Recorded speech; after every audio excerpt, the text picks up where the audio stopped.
Welcome to my channel আশরাফুন্স world. আসসালামু আলাইকুম। কী অবস্থা সবার?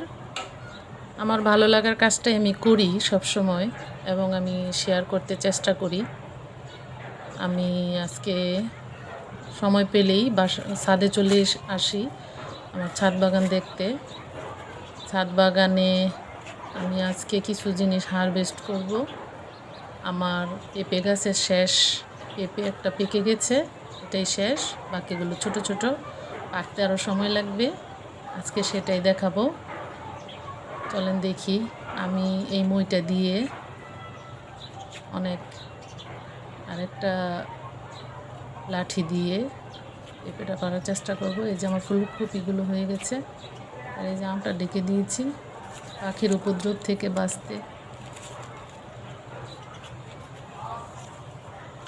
ভিডিও কেমন লাগে জানাবেন, এতে ভিডিও বানাতে উৎসাহ লাগে।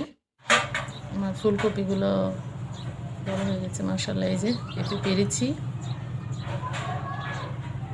মাশাআল্লাহ মাশাআল্লাহ। পাকা পেঁপে, গাছ পাকা পেঁপে। আমার চ্যানেলটাকে সাবস্ক্রাইব করে রেখে দিবেন প্লিজ। ছাদ বাগানের ভিডিও যদি ভালো লাগে জানাবেন, একটা লাইক দিবেন। আমার যা ভালো লাগে তাই তো শেয়ার করি। এটা ছাদ বাগান একটা আমার ভালো লাগার কাজ। ডালিম পেকে গেছে, কিছু ডালিম পারবো আজকে, যদিও সাইজে ছোট, বড়গুলো এখনো পাকেনি। ডালিম আমার নানি বলতো গাছে পেকে কেটে গেলে পারতে হয়, যেগুলা পারবে ওগুলাই পারবে। এই যে আরেকটা পেটে আছে। আজকে 3টি ডালিম পেরেছি। ওই যে চাকতির মধ্যে আমার ফুলকপি গাছ দেখা যাচ্ছে। ভিডিওটা শেয়ার করে দিবেন, ছাদ বাগানের ভিডিও যদি কারো ভালো লাগে লাইক করবেন। এই যে ছাদ বাগানে আসলে খুবই ভালো লাগে। অনেক রৌদ্র উঠেছে, শীত যেন চলেই যাচ্ছে মনে হচ্ছে। এই যে অনেকগুলো বেগুন হয়েছে মাশাআল্লাহ। ছোট্ট একটা গাছ।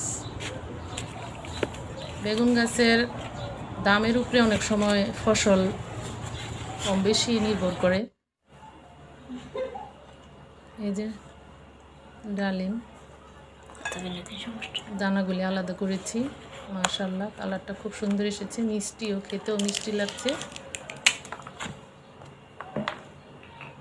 কেমন লাগলো জানাবেন দয়া করে।